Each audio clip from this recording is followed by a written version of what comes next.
These were the unbearable scenes in West London as people living in the flats realised what was happening to them. As the fire raced uncontrollably up the high-rise building, wet towel! Wet towel! Wet towel! Options included either jumping or trying to use makeshift ropes, This guy's sending a rope! from bedding or curtains. It was so intense, the combined forces of dozens of fire crews could do little to stop it. I literally just heard screaming. I saw people jumping out of their windows. The building was literally on fire. It was horrific because I saw families screaming, you know, and people on the edge. It looked like they wanted to jump out. By the time it was light, the entire block had been destroyed. It was the worst thing experienced fire staff had ever seen. This is an unprecedented incident. In my 29 years of being a firefighter, I have never, ever seen anything of this scale. Down the road, people who'd lost everything were gathering. This centre had become both a collection point for food and other donations and a place where people could check names of loved ones against a list of the missing or the dead.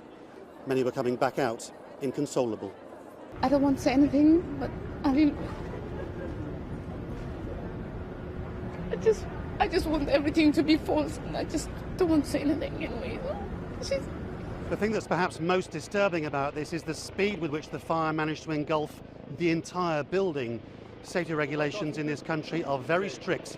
Fires are usually confined to perhaps one or at most two floors of a building. Something here has gone absolutely catastrophically wrong.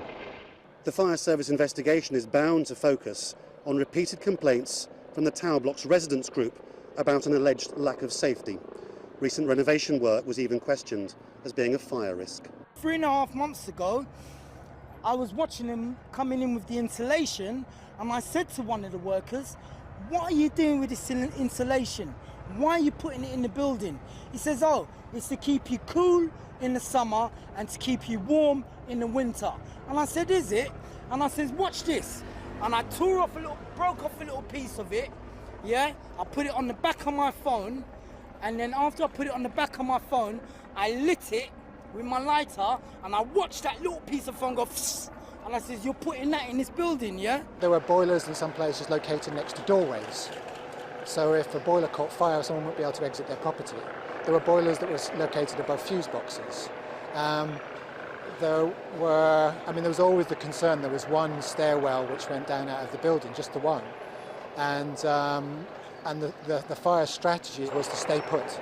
There wasn't an evacuation test in the 2.5 years that I lived there. By the morning rush hour, West London was at a standstill, among other concerns that the building might collapse. It is at once a human tragedy, and it is feared a disaster that was waiting to happen. Lawrence Lee, Al Jazeera, London.